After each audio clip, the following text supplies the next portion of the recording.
Once d'or, a-t-on suffisamment d'éléments pour affirmer que le sommet de cycle a été fait à 3500 $, alors que la situation géopolitique s'est apaisée? Eh bien, je vous donne tout de suite la réponse. La réponse est non. Nous n'avons clairement pas suffisamment d'éléments, ni sur le plan fondamental, ni sur le plan technique. Même s'il y a des divergences baissières techniques qui apparaissent, valider un haut de cycle sur le plan technique, c'est beaucoup plus complexe que ça. Il faut au moins une pattern. Et sur le plan des fondamentaux, la géopolitique, finalement, ne représente qu'une part infime des fondamentaux qui ont poussé la tendance de l'or. Alors, dans cette nouvelle édition du Fast and Forex, je vous propose de tout reprendre. J'ai des choses intéressantes à vous montrer. J'ai réussi à donner un poids relatif à tous les facteurs fondamentaux pour voir lequel a plus d'influence que l'autre. Et puis, bien sûr, quel est leur statut actuel. Donc, on se fait un gros passage en vue technique et fondamental sur le cours du gold. Je vous dirai aussi un mot sur le XPT-USD. J'espère que vous avez suivi la stratégie. Je vous l'ai proposé à 3 semaines. Le truc s'est envolé. Maintenant, il faut soit prendre ses bénéfices, soit gérer ses gains. Once d'or, le sommet de cycle est-il fait à 3500 $? Bienvenue à la nouvelle édition du Fast and Forex.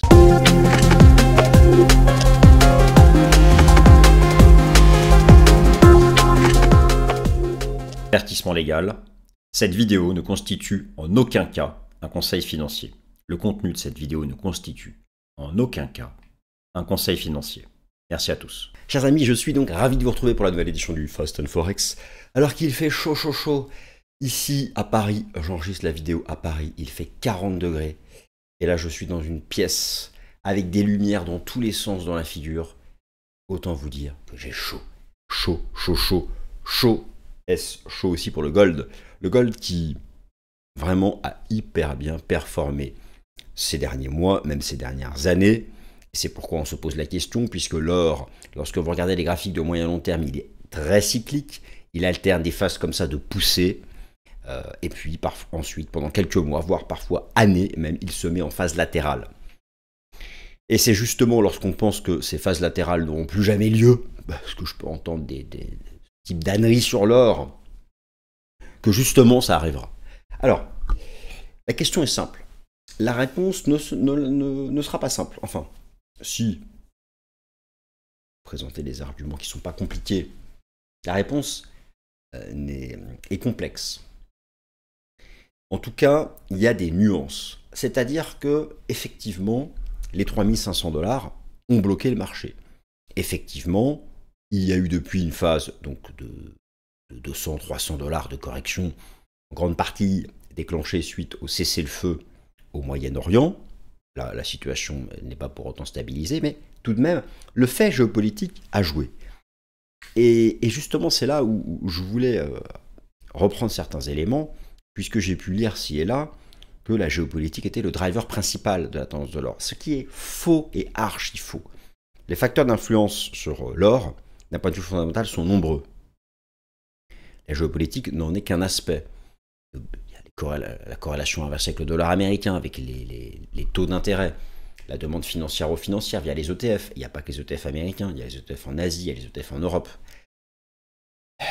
L'incertitude vis-à-vis du contexte macroéconomique et la guerre commerciale, l'aspect donc refuge, les tensions géopolitiques, oui. Il y a aussi la demande des banques centrales, dans un souci de se diversifier, ses réserves de change et de diminuer la part du dollar américain. Il y a beaucoup de facteurs en fait.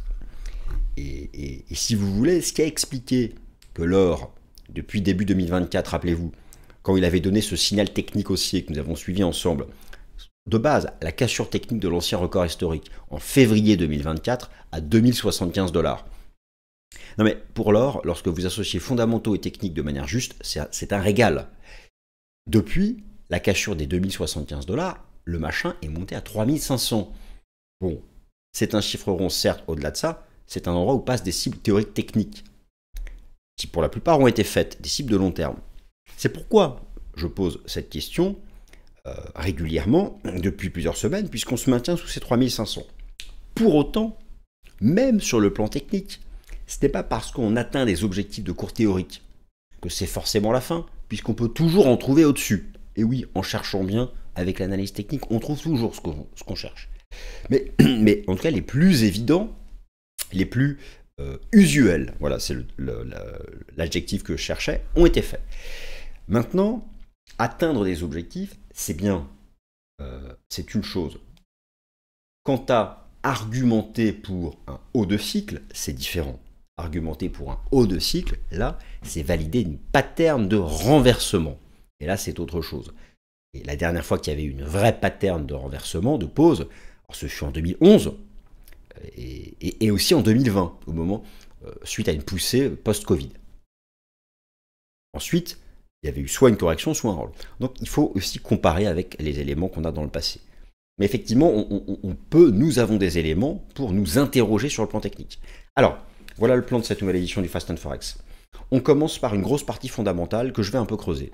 Alors, j'ai tout rassemblé sous forme de tableau, assez synthétique, vous allez voir. La nouveauté de cette vidéo, c'est que donc j'ai vraiment rassemblé ce que je pensais être vraiment les fondamentaux qui impactent le cours de l'or. Nous allons regarder en détail où en sont ces fondamentaux, s'il y a des corrélations inversées, est-ce qu'elles jaillissent ou pas. Si, selon vous, par exemple, la raison principale de l'avancée de l'or est le fait que le dollar américain soit la devise la plus faible sur le marché d'échange, et si ce dollar doit encore baisser, est-ce que l'or va être encore soutenu? Bon, on reprend tous ces aspects. Je vais proposer pour chacun de ces facteurs fondamentaux un pourcentage. Typiquement, par exemple, à la géopolitique, quel pourcentage d'influence sur la tendance de fond lui accordez-vous? Plus le pourcentage est élevé, plus l'impact est jugé structurel. Plus le pourcentage est faible, ça ne veut pas dire qu'à un moment donné, ça n'agit pas. C'est d'abord une dimension conjoncturelle. Donc par exemple, vous allez voir qu'à la géopolitique, j'ai mis un petit pourcentage. C'est parce que la géopolitique, c'est cyclique, ça vient, ça va, ça vient. Par contre, les tendances de fond du dollar ou des taux d'intérêt, ça me paraît beaucoup plus structurel. Ou encore la demande des banques centrales. Et donc, vous allez voir que j'ai mis un poids supérieur à la géopolitique. Vous n'êtes pas forcément d'accord avec moi, n'hésitez pas. Vous pensez que la géopolitique, c'est 50% de la tendance de l'or? Je suis preneur de toutes les opinions argumentées. Ensuite, alors je reprendrai alors, sur le plan technique, est-ce que le haut de cycle est fait? Il y a des divergences, les cibles long terme sont faites sur le plan théorique. Pour autant, il n'y a pas de pattern de renversement baissier, pas sur les graphiques de moyen long terme. C'est-à-dire que affirmer qu'un haut de cycle est fait, c'est visualiser une pattern de renversement baissier sur l'horizon de temps hebdomadaire ou mensuel. Ça n'existe pas là au stade actuel. Il n'y en a pas. Il y a une correction journalière, mais qui là aussi tient des supports, en tout cas quand j'enregistre la vidéo. Donc, il est beaucoup trop tôt pour crier à un haut de cycle à 3500 $. Mais il est tout à fait le bon timing pour s'interroger et de poursuivre cette interrogation ces prochaines semaines. Alors, j'en ai parlé dans le Top Gun de lundi, je vous renvoie vers cette vidéo Top Gun, à propos du pivot de la Fed, aura-t-il lieu en juillet, aura-t-il lieu en septembre? Enfin, le pivot cette année, elle a pivoté en 2024, mais depuis le début de l'année, elle n'a pas baissé ses taux.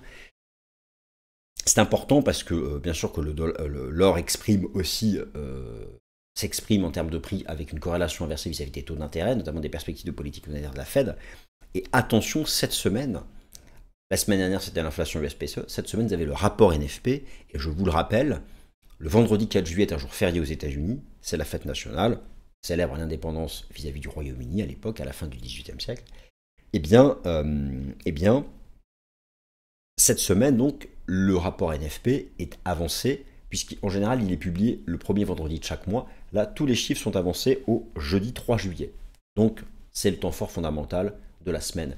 Et l'or va fortement réagir à ce rapport NFP, en lien aussi avec son aspect refuge vis-à-vis de l'incertitude macroéconomique, ou en lien avec la probabilité d'une récession. Il y a beaucoup de choses comme ça qui jouent. Il n'y a pas que la géopolitique.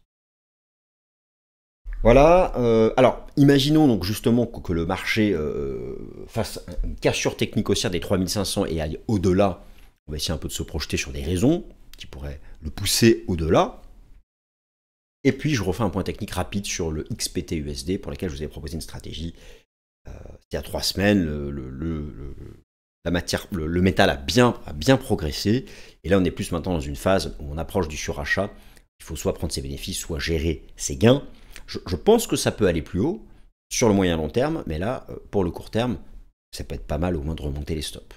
Bienvenue à la nouvelle édition du Fast and Forex. Le sommet du cycle de l'or est-il fait à 3500 $? Eh bien, c'est la question à laquelle nous allons tenter de répondre dans cette nouvelle édition du Fast and Forex. avec un plan qui s'affiche sous vos yeux, un plan donc, que je vous ai donné à l'oral, vous allez voir.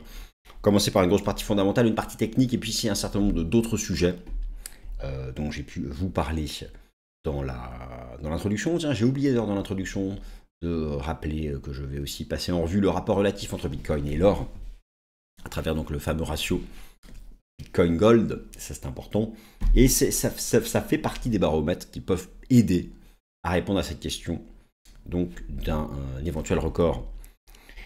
Un haut de cycle en tout cas de l'or à 3500 $, l'or qui avait donné un gros signal bullish en début d'année 2024 en dépassant les 2075 $ l'once d'or. Donc déjà, de quoi parlons-nous?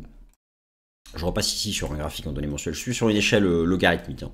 Donc, le signal qui avait été donné en février 2024, c'est celui-ci.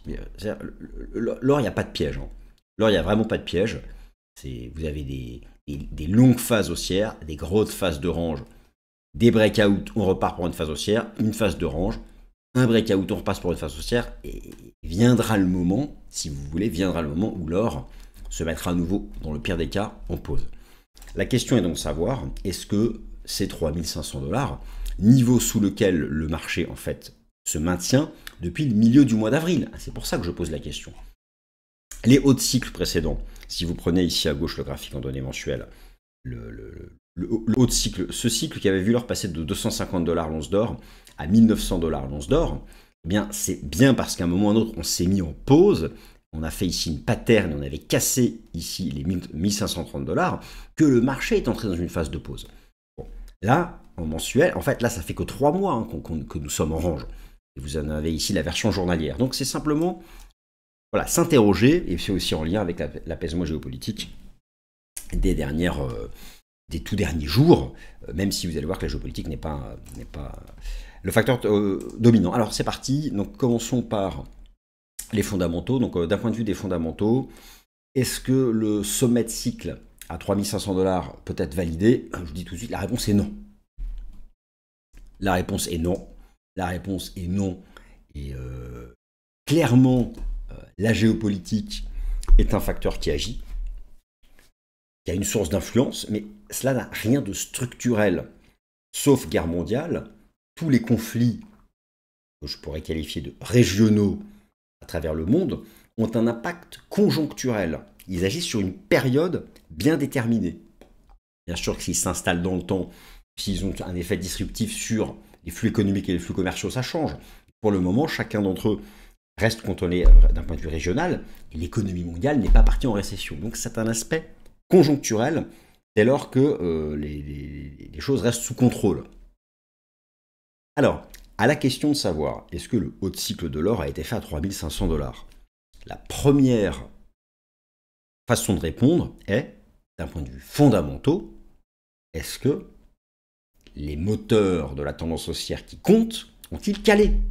C'est la question. C'est ça une bonne façon de répondre. Les moteurs haussiers ont-ils calé?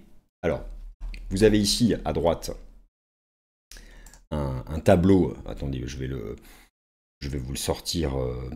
Attends, on va le regarder comme ça. Je vous ai donc ici créé à droite un tableau avec ce que j'estime être les principaux facteurs fondamentaux d'influence sur l'or, et donc où en sont ici le statut de ces fondamentaux. Premier facteur fondamental, la corrélation inversée avec le dollar américain. Deuxième facteur fondamental, la corrélation inversée avec les taux d'intérêt. Troisième facteur fondamental, le rôle des ETF aux États-Unis, en Asie et en Europe, ainsi que des contrats à terme, mais surtout des ETF. Quatrième, alors c'est pas dans l'ordre d'importance, hein. L'importance arrivera après. La demande physique en Chine de la part de l'industrie de la joaillerie, idem en Inde, la demande des banques centrales, et enfin l'aspect refuge de l'or, soit vis-à-vis d'incertitudes macroéconomiques, comme là actuellement la phase de guerre commerciale, diplomatie commerciale, soit bien sûr l'aspect refuge en lien avec l'incertitude géopolitique. Tous ces facteurs jouent ensemble. Alors, tout d'abord, la corrélation inversée avec le dollar américain. Concrètement, ça c'est ce qu'on observe sur longue période. Le dollar faible soutient le dollar et inversement. Soutient l'or et inversement. Un dollar fort nuit à la tendance haussière du gold. Tout simplement parce que c'est un effet d'arbitrage, d'opportunité forex, où lorsque vous interrogez les institutionnels américains, lorsque le dollar chute, c'est une façon de se couvrir, c'est une façon de gérer le risque de change. Au stade actuel, ce moteur n'est pas éteint, puisque le dollar américain reste, alors oui, peut-être il y a des supports en approche, ok, on peut toujours trouver des supports, peu importe. Le dollar reste au stade actuel la devise la plus faible du marché des changes, et l'euro-dollar semble prendre le chemin des 1,20 $. Vous avez eu sur l'euro-dollar cette cassure ici sur les dernières clôtures mensuelles qui ouvre le chemin davantage de hausse. Donc effectivement là, ce n'est pas du tout. Et lorsque vous regardez le dernier rapport Commitment of Traders de la CFTC, le positionnement sur les contrats à terme euro-dollar, vous avez une position nette qui continue d'avancer. Donc il y a de plus en plus de positions longues par rapport aux positions short. Avec ici, il y avait une cassure technique baissière de cette trend qui rappelait celle-ci. Et voilà, donc là pour le moment, l'euro-dollar reste soutenu. Je ne parle pas d'aujourd'hui ni cette semaine, je parle de la tendance de fond. Et moi, je ne serais pas surpris qu'il aille chercher les 1,20 cette année. Donc, le dollar, la tendance baissière du dollar, reste un moteur de l'avancée de l'or. Les taux d'intérêt, alors, toutes les banques centrales occidentales ont pivoté.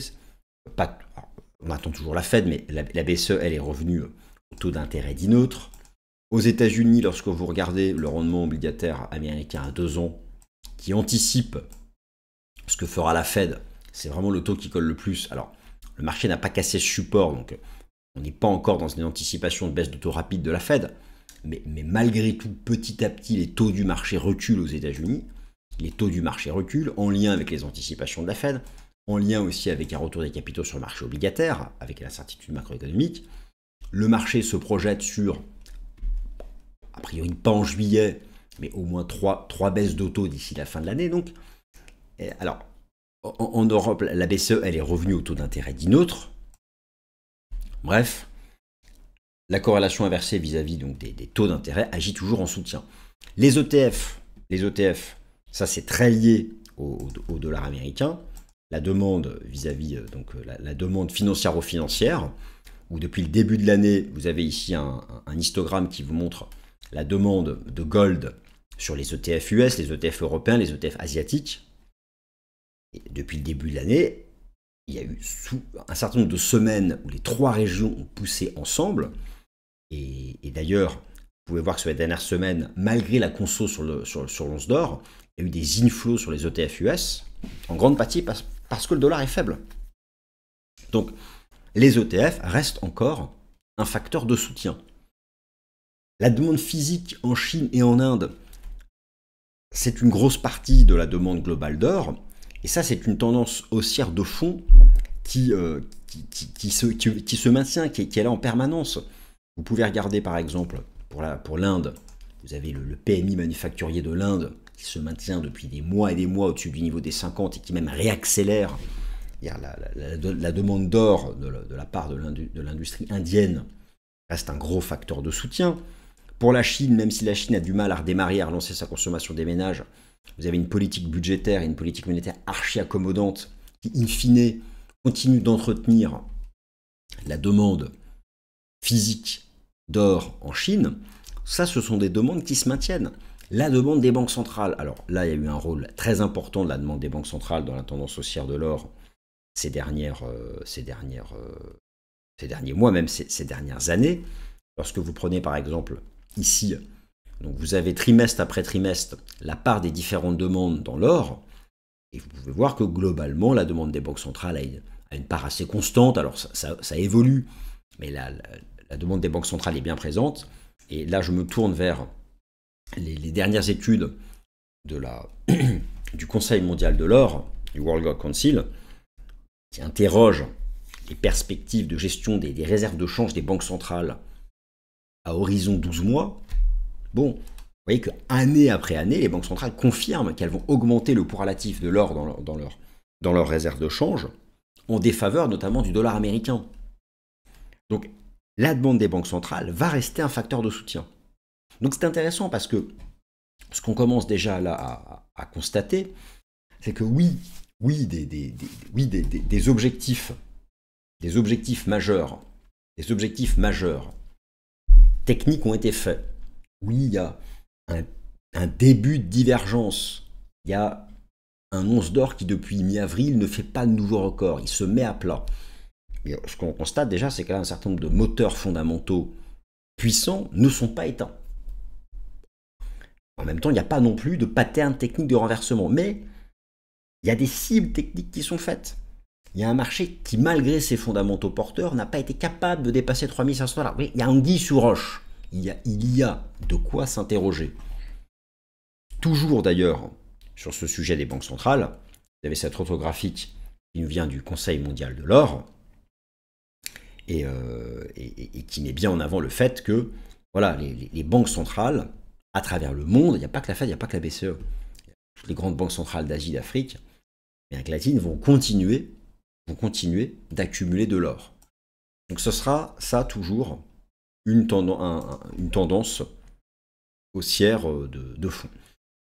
Alors, effectivement, parmi les fondamentaux, l'on retrouve tout en bas, ici, l'incertitude macro et la géopolitique, et donc ce qui explique que l'or, en tout cas sur les toutes dernières séances, est un peu retracé, c'est l'amélioration, c'est un peu fort, mais l'apaisement géopolitique et la perspective de voir la diplomatie commerciale aboutir, puisque vous avez des informations comme quoi les négociations commerciales approchent, avancent, et la Maison-Blanche a d'ailleurs déclaré que la date du 9 juillet n'était pas une date critique, donc voilà, le marché a l'espoir que des accords commerciaux puissent être trouvés. Alors ici, vous avez un tableau que je vous ai préparé, où voilà, je vous donne, selon moi, donc ce que peuvent être le poids relatif des différents facteurs d'influence sur le plan des fondamentaux. Et à la question de savoir, donc, est-ce que l'or a atteint un haut de cycle à 3500 $? Bon, moi j'estime que pour affirmer ça, il faudrait voir les trois moteurs essentiels s'éteindre.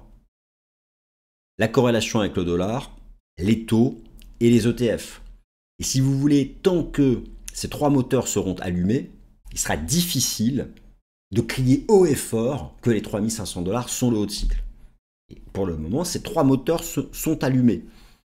Ces deux-là ont peut-être un peu calé, mais peuvent se réveiller. Ceux-là resteront toujours allumés, vous l'avez compris, c'est structurel. D'accord ? Donc je dirais que la clé pour moi reste du côté du dollar et des taux d'intérêt des ETF. Et c'est ça que je vais continuer de surveiller chaque semaine. Alors sur le plan technique, ça je vous l'ai déjà expliqué à plusieurs reprises et donc j'y reviens. Et puis il faut faire les comparaisons avec le passé.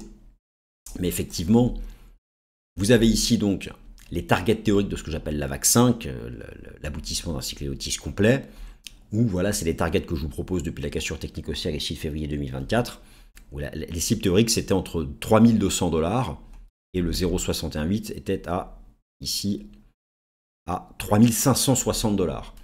Donc j'ai une cible encore, donc 3560 $ qui serait une target théorique de 5 de 5. Je projette 0,68 et la 1. Ça, c'est la 1, 2, 3, 4, 5.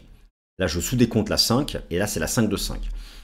Donc, j'ai une target théorique qui peut aller jusqu'à 3560. Mais vous voyez bien que c'est passionnant de voir que toutes ces cibles théoriques, ici, qui sont un report de ce range, le 1 pour 1 du bas de la 1 au top de la 3 au bas de la 4, et des extensions de sous-décompte de 5, me donnent un intervalle qui, depuis 3 mois, a parfaitement stabilisé le marché. C'est quand même bluffant. Donc, voilà, ce qu'on peut dire, c'est que des cibles théoriques importantes ont été faites.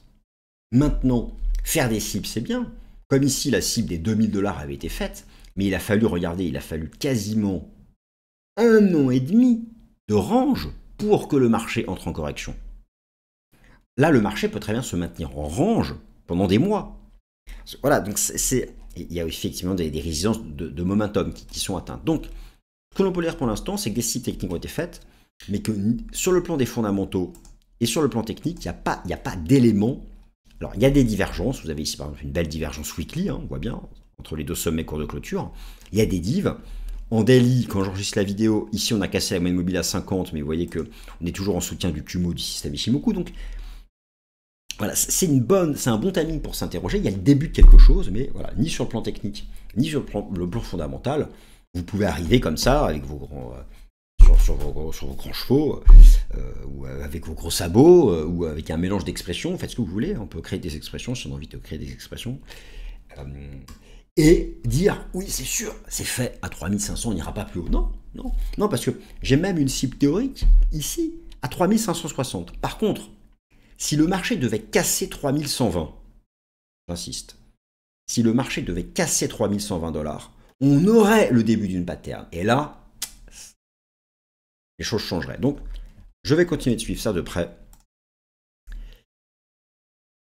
Sachant que, voilà, au prix actuel, il n'y a plus de ratio rendement-risque. Hein, les supports sont tellement loin.